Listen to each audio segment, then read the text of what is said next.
Ayan guys, bago tapos na. Ilalabas na yung isda. Tingnan natin kung anong mga klase ng isda ang nahuli.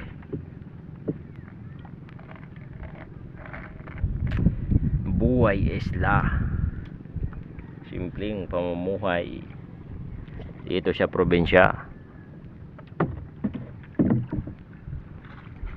Oh, ano yan? Ay, titi.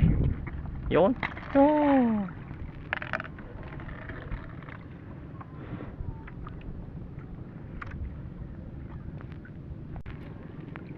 Yan.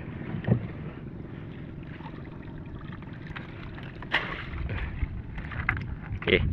Uy. Ito na siya.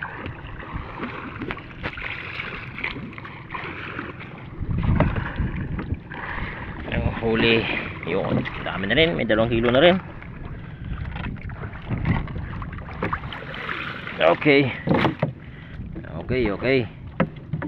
Sari-sari yan. Ayun o.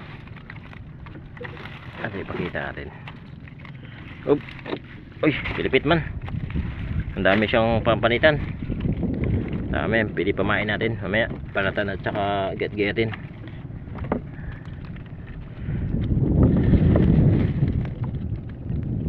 Yeah boy. Okay. Ayun oh. Sari-sari oh. Yun. Ito na. Ito, oy. May sari. May guno, may kanuping. Ito guno. Masarap kilawin. Yan. May tunong. Yan. Baga. Ito masarap, parang ano. Basta ano yan. Ito rin.